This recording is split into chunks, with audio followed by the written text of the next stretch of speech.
Thanks.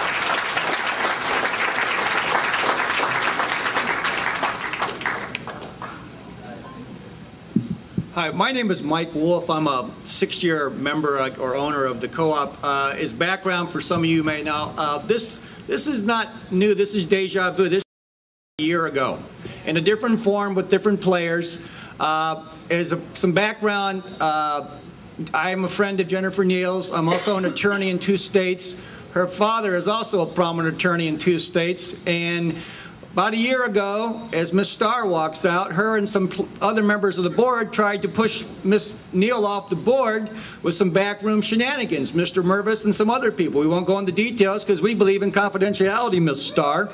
Now, that being said, this is, like I said, is not new. The premise here is we had to point out to the current board members at that time the conflict of interest and the misinterpretation of some of the bylaws as they pertain to the GM. As I said, I spoke on behalf of Jennifer Neal, and I also spoke on behalf of Allison, and we pointed out to Mr. Mervis and a number of his appointees on the board at that time that what they were doing was so far beyond the pale that any attorney would say this is a bunch of BS. Mr. Neal, a more prominent attorney, which was much more articulate than I was in that area. And what the result was, in a way, was that we kind of got everybody, as you noticed, nobody stood for re-election. They all kind of, hey, I have a conflict, I have to step down, I got to leave, I don't want to run. And pardon? Thank you. And so what happened is you have some new players in different coats and uniforms, but we're trying the same stunt. All you have to do is read the minutes and see that Mr. Mervis and his cronies attend all the meetings, as Ms. Starr says, and they run a shadow little government behind your back. I don't want to be too incendiary, okay? So you need to understand that, because you had a board that was voted in and saw this, and you tried to put this to rest about a year ago.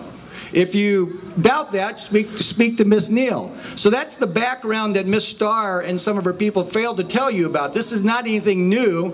They tried to force Jennifer off the board because she was willing to speak out against some of the backroom operations. Honey, give me my 2 minutes, please. I don't have that much information after that. Now, procedurally, I have some litigation experience, and this is going, I'm concerned that you're just going to bounce around with special meetings, notices of special meetings. Mr. Etheridge, who seems to be making a pretty good dime, hired by the current majority, is going to give the 4 advice that says, what did he say? What did he say? The bylaws don't apply. Well, if the bylaws don't apply, well, you guys have been dinking around here for about 15 years then, okay? So I don't quite see where he just makes that blanket statement. That's more or less something the court of law would decide within litigation. The problem is you're going down the road of litigation here because you got annual meetings that may or may not have been invalid based on what somebody said or did. You've got this meeting, you got the meeting that was canceled. I think we all agree that we're having trouble labeling things right now. What I see in my litigation experience, contrary to most attorneys, I try to cut the cost. And you need to keep in the back of your mind a timetable here, because at some point they're just going to say yes to your no and then no to your yes, Mr. Etheridge and his crew.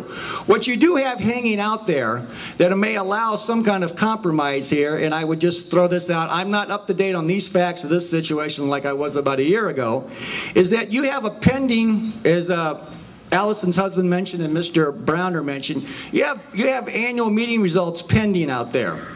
And what's good for the goose is good for the gander, and I'm not sure what the Arkansas saying is, from being from Illinois primarily, is that you had a 4-3 vote here, and in the matter of 48 hours, the GM is gone, this person's been kicked off, been removed from chairmanship, etc., etc., etc.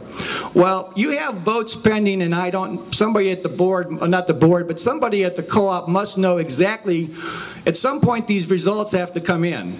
And the new board will convene itself.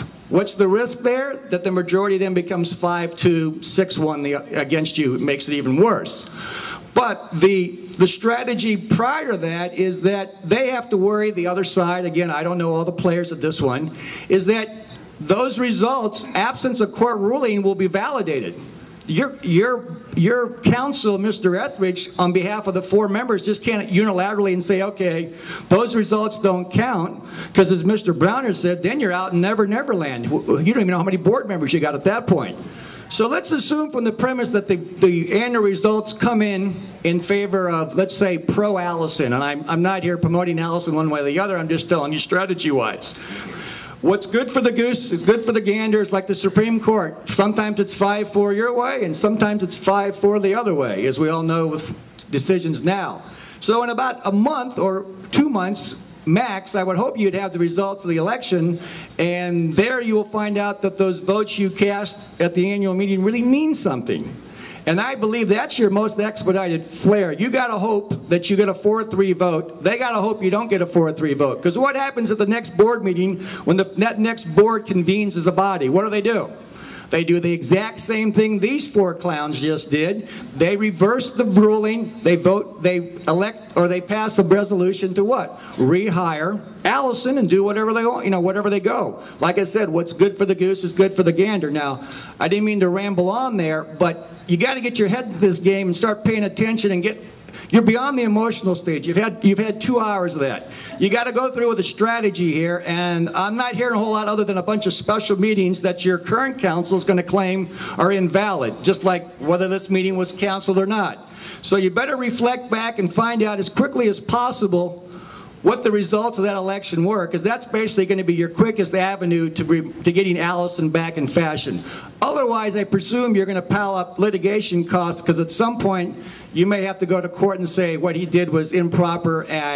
That being said, one other point, this one-sided thing where 4 members of the board hire an attorney, and he says, oh, the bylaws don't apply, just go do whichever you want. I don't think so, okay? So it's just, I don't mean to bore you with the legalese, and the attorneys are kind of boring in themselves, but I thought you should know that you got to have a plan of action and strategy and get beyond the emotional phase here.